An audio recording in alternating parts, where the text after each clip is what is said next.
Usted está en tvUY.com. Amigos, este reportaje de la semana está consagrado al diputado de Vamos Uruguay, Gustavo Cersósimo, integrante del Partido Colorado. El énfasis de este sector político, de esta colectividad, está puesto en la inseguridad ciudadana. Consideran que el ministro del Interior, Eduardo Bonomi, no ha dado una respuesta clara a los problemas que la sociedad le plantea. Pero sobre todo también ha dicho que desde el gobierno del Frente Amplio no ha habido una solución de continuidad a esta situación. Por un lado también reconocen algunos avances en materia económica, pero señalan que el Poder Ejecutivo no da respuesta tampoco en sectores como la educación, un punto clave para el desarrollo social y económico de nuestra sociedad y sobre todo la primera línea para evitar una vida delictiva cada vez más creciente y más violenta de la sociedad uruguaya. Gustavo Cersósimo entonces es el invitado central de este reportaje de la semana. Les invitamos a conocer su pensamiento político. Diputado Cersósimo, muchísimas gracias por recibirnos en su despacho en jornadas muy especiales, comienzo una legislatura. Y naturalmente tengo que preguntarle por el principio de todas las cosas.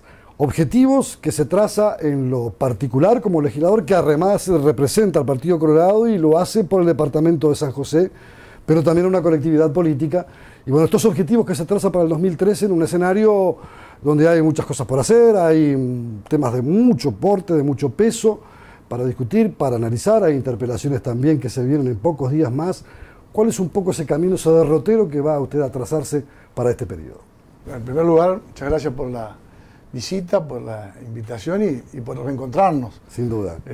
Recuerdo cuando la amistad con mi padre, la tarea parlamentaria. Senador Cersósimo, Pedro Bolívar Cersósimo. Y después tal vez cuando estuve en el Banco Hipotecario también habrá visitado por allí. Bueno, así que muchas gracias por este reencuentro y felicitaciones por la actividad esta nueva que han emprendido. Nosotros para la actividad de este año, como grupo parlamentario que yo integro, Vamos Uruguay, el sector de Pedro Bordaberry, acostumbramos a hacer una reunión anual, que ya la realizamos este año en San José, la hicimos. Las dos oportunidades anteriores las hicimos en Colonia. En esa oportunidad nos reunimos viernes y sábado, 2 jornadas, y desarrollamos todo cómo nos fue el año anterior, los temas a corregir, cuál es el orden temático, el funcionamiento de nuestra bancada, quién va a ser el coordinador, cómo vamos a trabajar, qué día nos vamos a reunir, y la forma sobre todo pulir el trabajo en equipo. Nuestra bancada, el Partido Colorado, es el que se renovó a pleno en estos últimos tiempos, y en cierta manera tenemos la bancada menos experiente, con menos, hay compañeros que sí tienen experiencia parlamentaria, tanto en el Senado como en la Cámara de Diputados, pero la mayoría somos nuevos.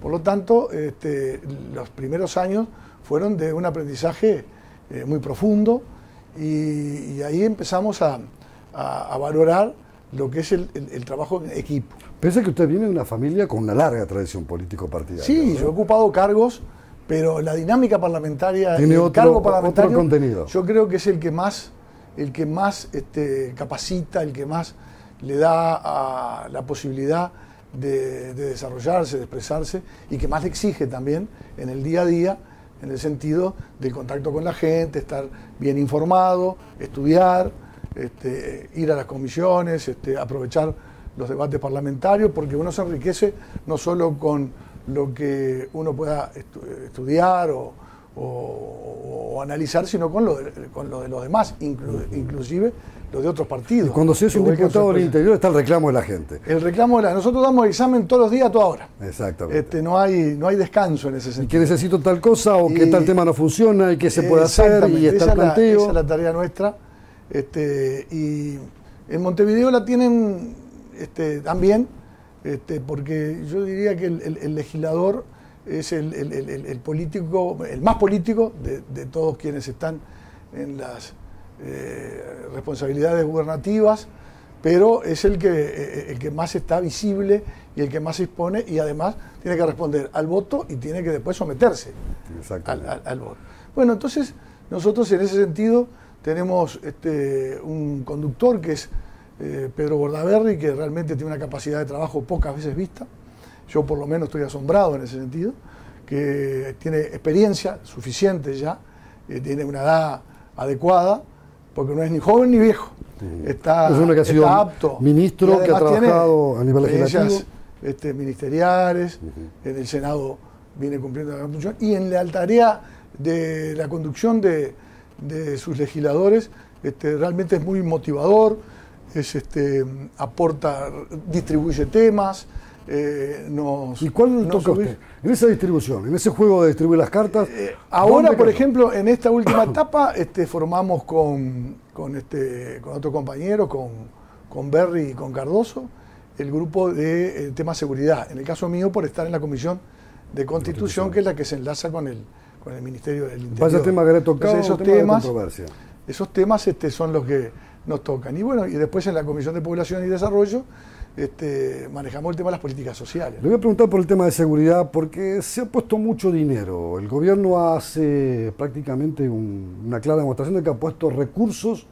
La gente reclama porque hay una sensación térmica realmente importante, más seguridad, reclama quitarse los miedos, vivir de otra forma. Pero a veces solo con dinero no se arregla. Las estrategias, incluso algunos episodios estos últimos días, en un partido de fútbol a nivel internacional, desmanes, operativos que no funcionan, el ministro que lo reconoce. Pero ¿qué está pasando? ¿Por dónde se encamina? Porque hubo acuerdos, pero parece que a veces los acuerdos no se conjugan con las respuestas que la realidad demanda y le reclama. ¿Cómo lo ve usted y por dónde va a encarrilar ese esfuerzo para intentar buscar que esa sensación de inseguridad se pueda cambiar rápidamente? No es una sensación de inseguridad, es inseguridad. Lo de la sensación, claro, el sería en el caso de que la inseguridad no existiera, claro, y uno lo percibiera por una especie de efecto psicológico. No, esto es una realidad que duele, y muy grave y muy peligrosa, al punto tal de que está en forma permanente en la prioridad de la gente, de todos los partidos políticos, sin distinción ninguna. En el caso de las políticas de seguridad, bueno, precisamente y lamentablemente han habido enormes desaciertos en designar los conductores en esa materia. Me refiero concretamente a errores en la designación de los ministros, que no estaban capacitados y no han cumplido una buena gestión, ninguno de los que ha puesto tanto este gobierno del Frente Amplio como el anterior.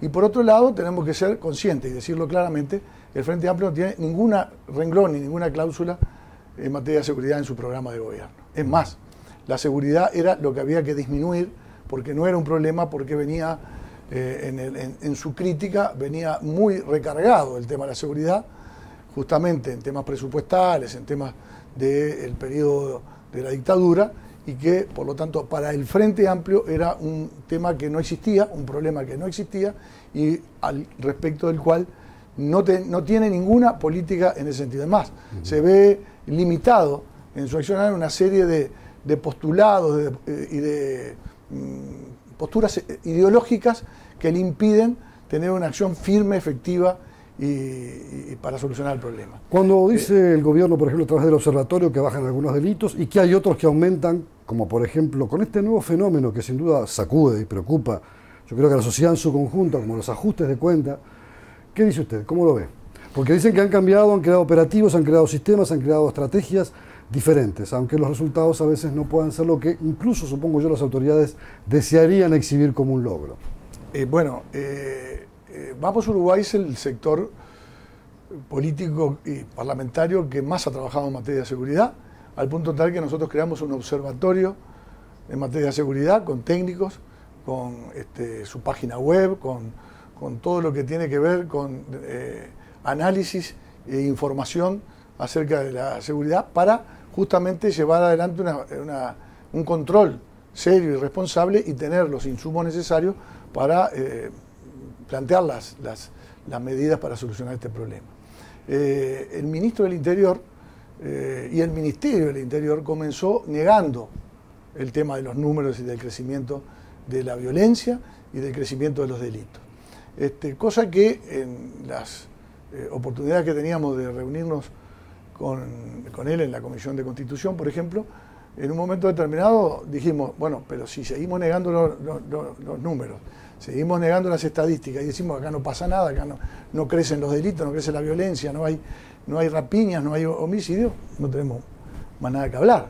Entonces, ¿por qué no nos sinceramos vemos que el tema ha ido de las manos totalmente, por un afloje, por un desacierto, por falta de políticas en ese sentido y por falta de definiciones en ese sentido, y empezamos a trabajar sobre los números reales que son alarmantes y que generan la necesidad de solucionarlo.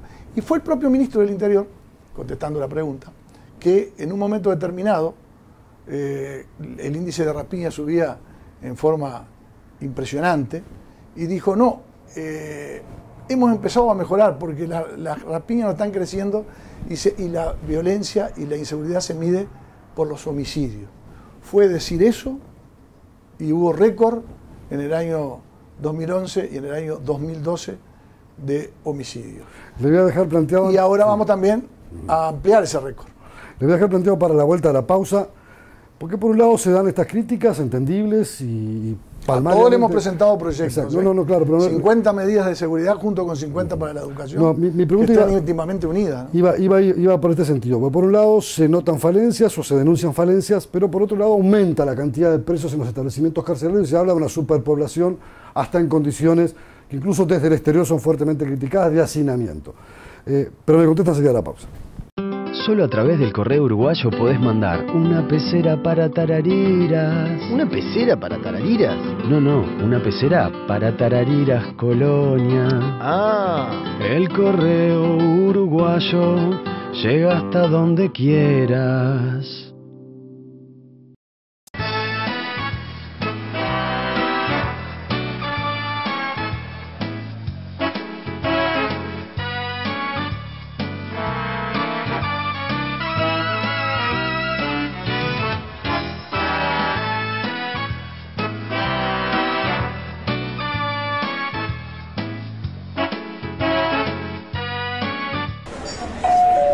Son líneas aéreas Uruguay. Vuelos directos de Montevideo a Buenos Aires y Montevideo a Rosario, Argentina. Para consultas de horarios y reserva de pasajes, sol.com.ar. Consulte a su agencia de viajes.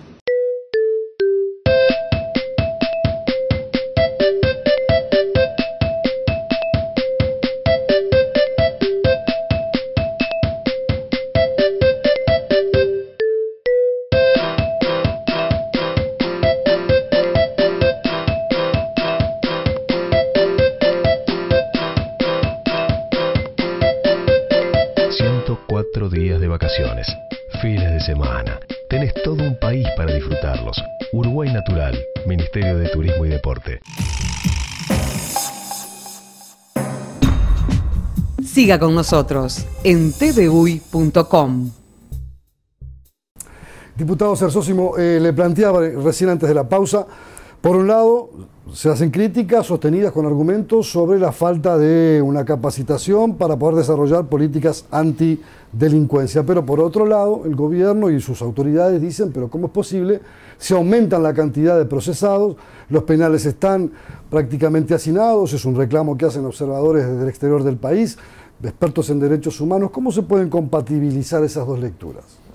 Usted tiene que mirar la seguridad, es un tema global y se tiene que dar cuenta ahí que lo que está si hay pasando, más presos, ¿no es más efectivo el uso de la policía? Pero usted tiene que ir al enfoque de lo fundamental. No hay rehabilitación.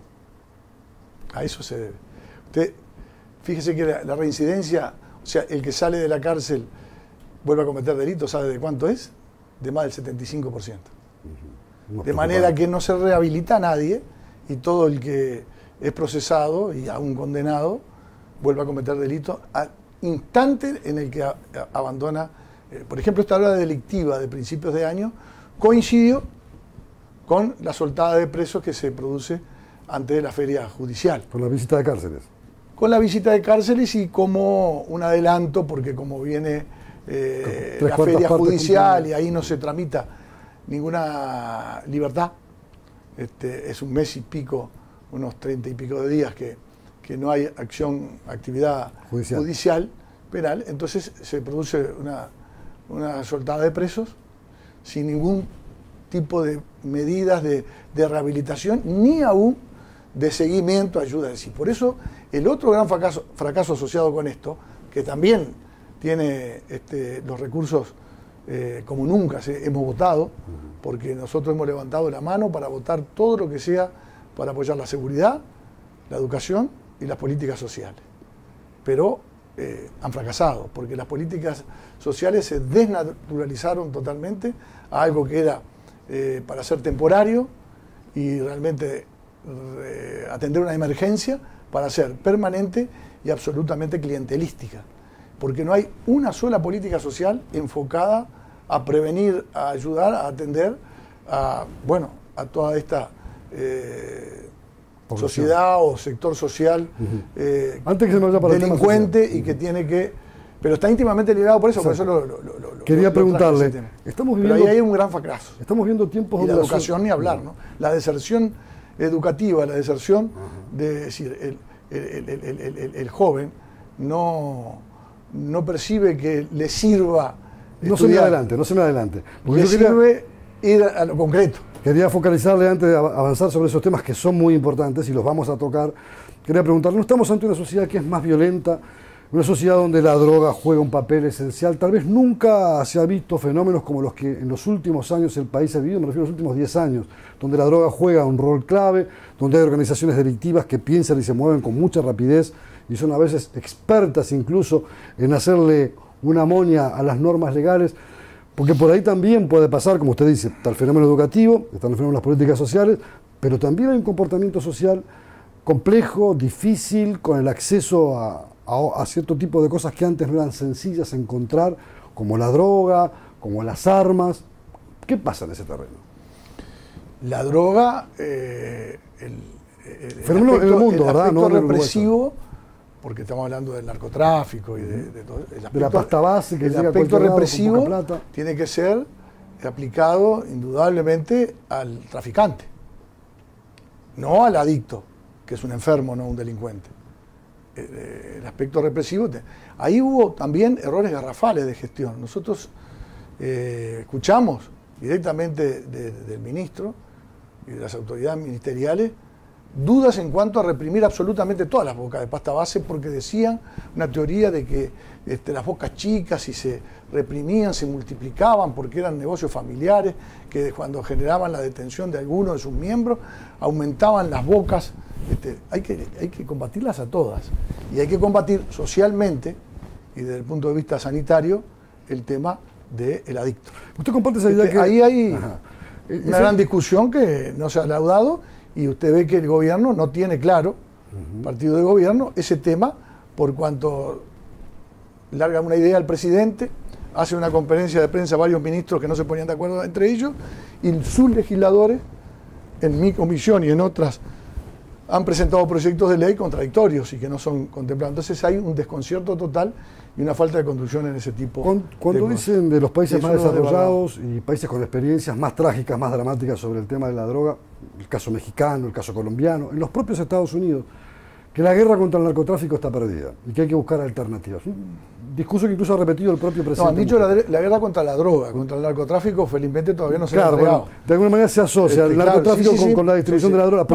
La drogadicción era la drogadicción, exacto. La que no se había logrado. Es un fenómeno de multicomplejidad que a veces no es sencillo el abordaje, y países que de repente han estado en las primeras filas desde siempre contra la lucha, hoy como que dicen, bueno, esta la tenemos perdida, pero ¿por dónde vamos?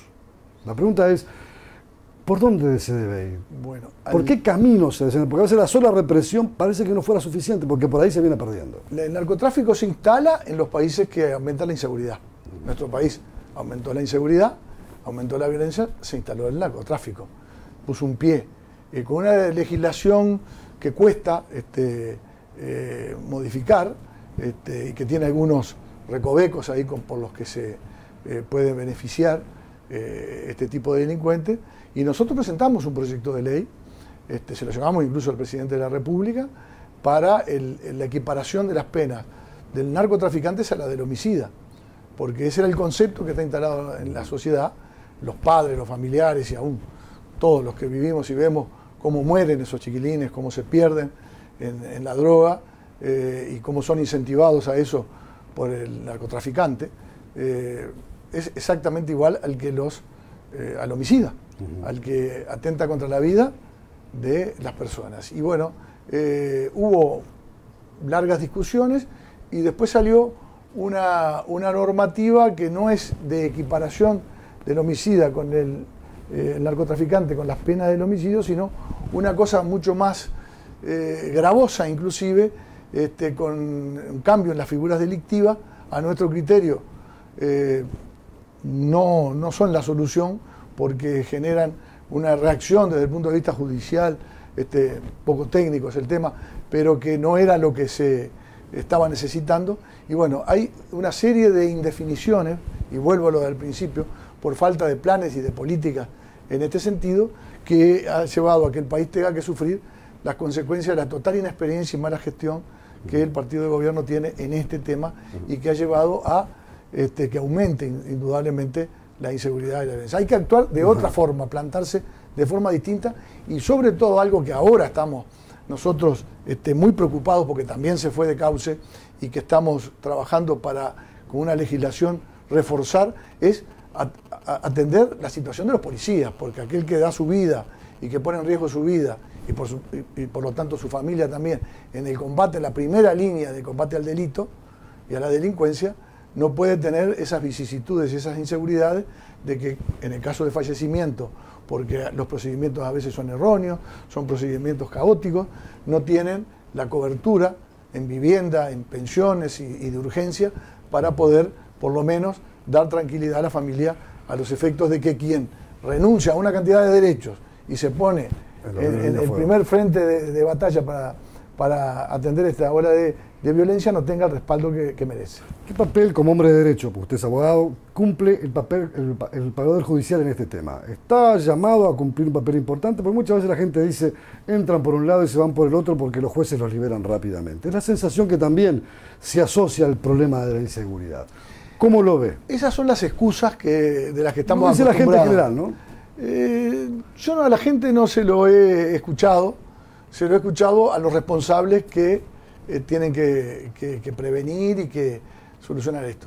Los jueces, si usted no lleva pruebas y no hay confesiones y no aclara, le aclara la situación, el juez evidentemente no va a procesar a un ciudadano, porque la función del Poder Judicial en todas partes del mundo es la de preservar los derechos de la gente. Entonces, ¿alguien los procedimientos? Los jueces, por otra parte, en la investigación policial se puede fallar en eso. No se está preparado desde el punto de vista de la tarea de los uniformados en justamente sostener con pruebas, con argumentos precisos, concretos, el futuro de una persona que está sospechada o acusada de... Y mire, en materia de menores, y por eso nosotros juntamos firmas para bajar la edad de imputabilidad, los policías y los jueces tienen horas para investigar y para poner en investigación a un determinado menor. O sea que cuando hay un procedimiento en el que participaron menores, y esta es la razón, una de las razones fundamentales que nosotros manejamos para eso, además de considerar de que a esta altura de la vida un menor un joven de 16 años, para delitos violentos, no para lo otro, solamente es para delitos violentos, homicidio, secuestro, rapiña, violación, no bajamos la edad de imputabilidad, que quede bien claro, en general para errores o situaciones de menor cuantía, sino para los delitos violentos, aquellos que la sociedad está sufriendo lamentablemente muy asiduamente. El procedimiento de detención y de averiguación en 48 horas tiene que estar, y sin poderlo tener detenido en una comisaría. Tiene que estar ya la decisión del juez y la policía investigar desde que detienen y averiguan. Quiere decir que prácticamente, si no lo agarra infraganti, es decir, en el mismo momento que está cometiendo delito, que esté la policía allí presente y consiga los testigos, es prácticamente muy difícil la labor de investigación. Pero el Poder Judicial tiene una labor fundamental, pero el Poder Judicial es aplicador del derecho y no de la voluntad de quien está, en ese caso, desempeñándose como juez o de quien está en el gobierno. Tiene que aplicar el derecho, y si las leyes están poco claras y mal hechas, el juez va a proceder como dice la ley. Diputado, le voy a plantear para la vuelta de la pausa, la segunda que vamos a hacer, el problema educativo. Es un problema que preocupa a toda la sociedad en su conjunto, y esto aquí no escapa a nadie. Hay problemas, hay deserción, hay índices de repetición muy elevados, se ha invertido dinero, pero los recursos a veces no garantizan el éxito de una política, especialmente en esta materia. Pero educación. Educación. Son líneas aéreas Uruguay. Vuelos directos de Montevideo a Buenos Aires y Montevideo a Rosario, Argentina. Para consulta de horarios y reserva de pasajes, sol.com.ar. Consulte a su agencia de viajes.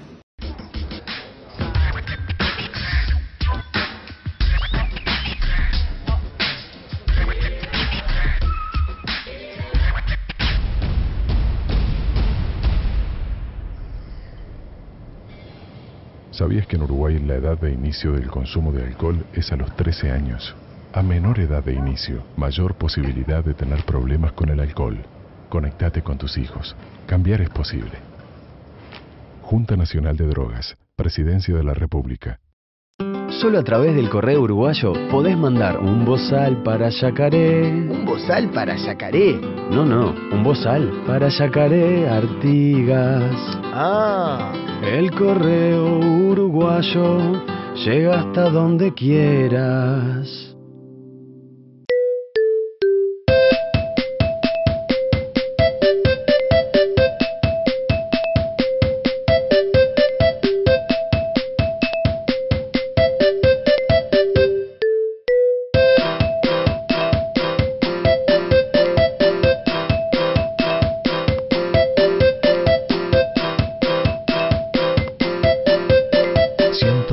Días de vacaciones, fines de semana. Tenés todo un país para disfrutarlos. Uruguay Natural, Ministerio de Turismo y Deporte.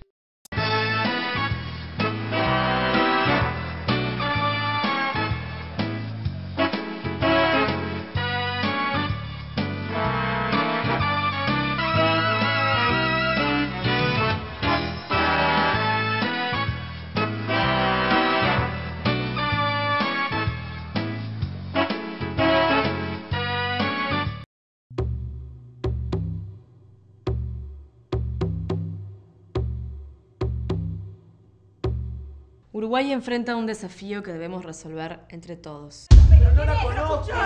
24 asesinatos domésticos en el último año han convertido al hogar en un sitio peligroso. Empecemos por casa. Todos debemos hacernos cargo del problema para ser parte de la solución. Contra la violencia, por la vida y la convivencia.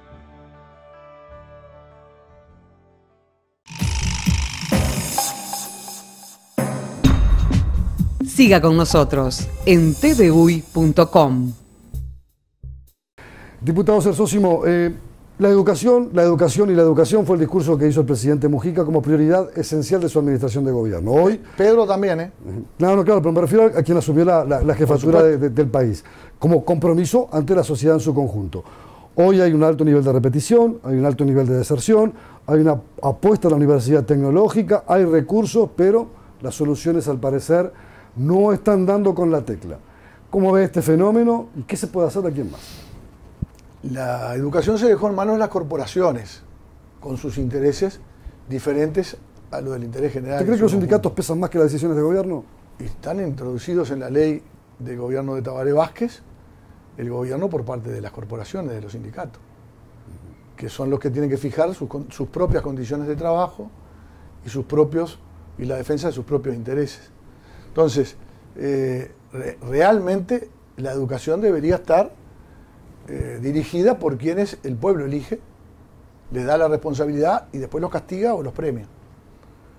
Y que son los que tienen que defender el interés general. Y la articulación de las políticas.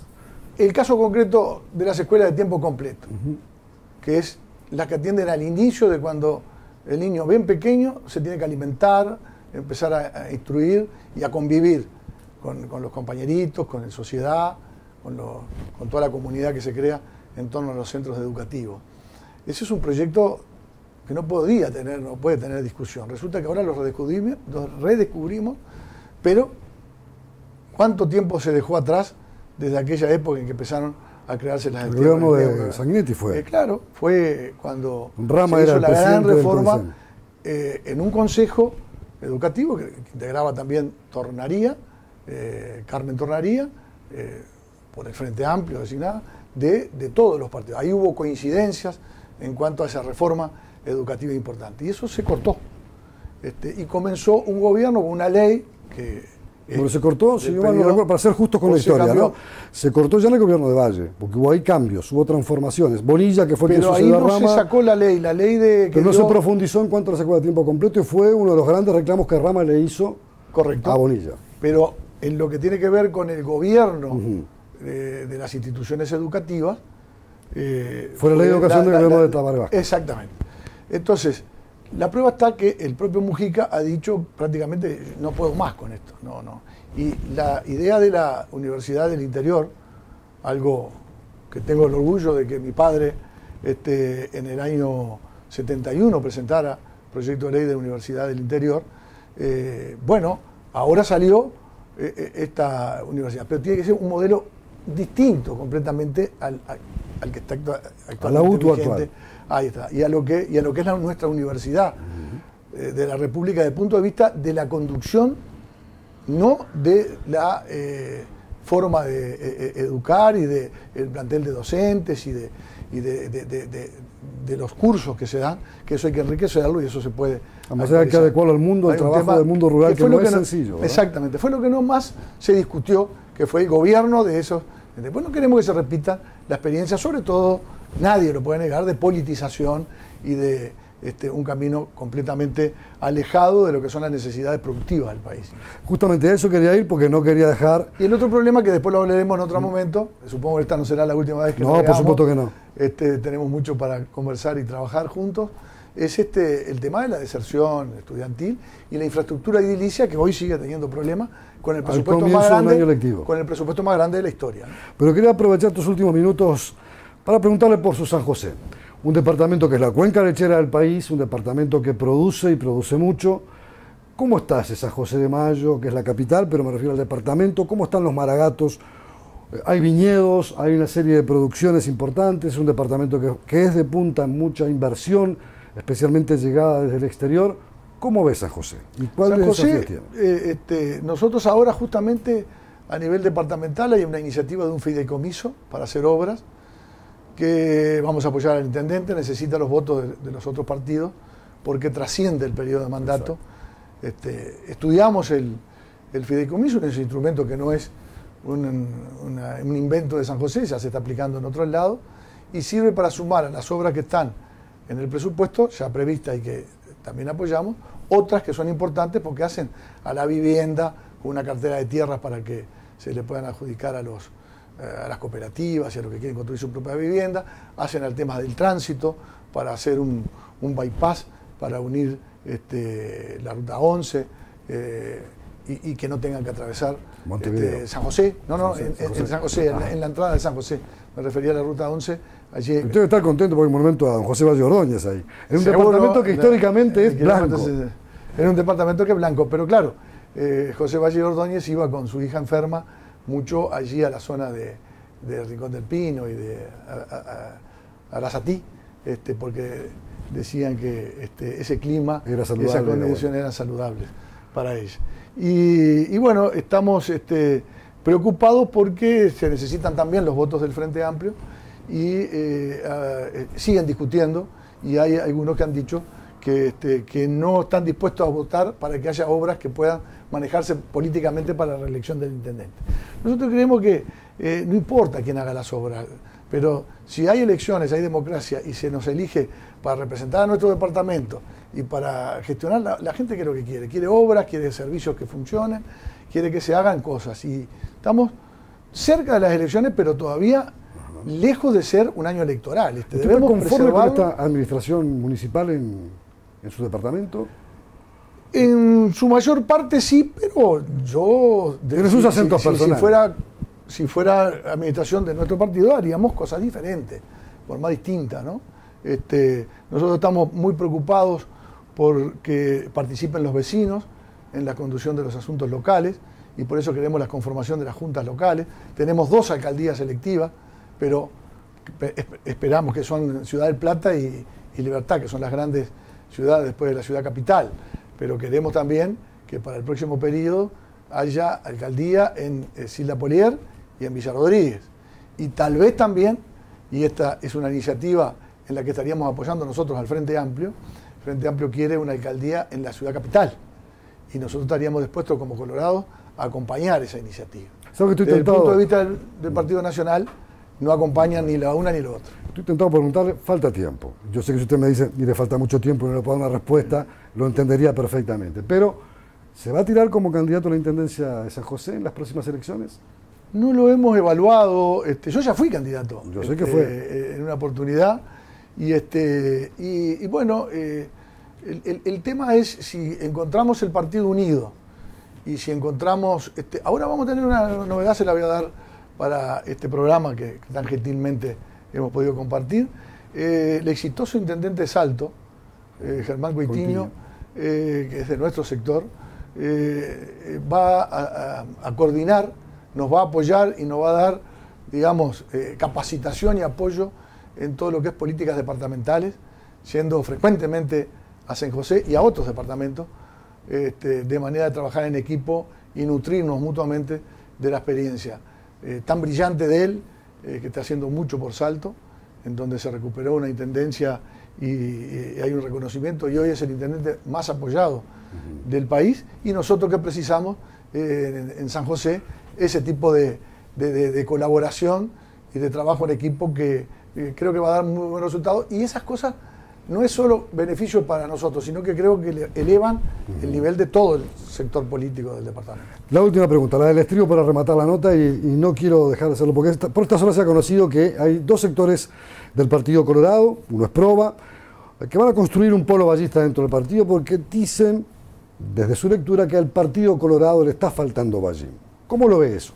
Y bueno, son posicionamientos o búsqueda de posicionamientos políticos. Nosotros en el Partido Colorado y, por ejemplo, en el sector de Vamos Uruguay, tenemos a un Ope Pasquet, tenemos a un Germán Coitiño, precisamente al intendente de Salto, tenemos a un Fischer Alcantero, le nombro jóvenes también, tenemos gente indiscutiblemente de tradición vallista que hace que eso sea un matiz. Además, se es vallismo no por decir, se es vallista no por decirlo, sino por lo que se hace y lo que se concreta. Y nosotros creemos que con la legislación y los proyectos que hemos presentado o los que hemos apoyado, estamos haciendo honor y estamos tratando de continuar esa corriente ideológica tan importante como fue el vallismo en nuestro país. Diputado, ha sido muy gentil y como usted dijo hoy, no va a ser la última vez que conversemos, pero yo le agradezco enormemente esta gentileza que ha tenido, porque además ha tenido que viajar a San José, ha tenido que darnos un tiempo de su riquísima agenda, muy compleja muchas veces, para poder tener estos minutos, para conocer su pensamiento político, sus objetivos y el desarrollo de su labor como legislador representando a su querido departamento de San José. Muchísimas gracias y gracias por la libertad de dejarnos hablar y de dar nuestra opinión. Y bienvenido, cuanto más vallismo al Partido Colorado, mejor para la gente. Muchas gracias. Y hasta aquí, amigos, este reportaje de la semana consagrado al diputado de Vamos Uruguay, Partido Colorado, Gustavo Cersósimo. Les invitamos a reencontrarnos con otro reportaje en 7 días. Usted está viendo tvuy.com, el canal uruguayo diseñado para Internet.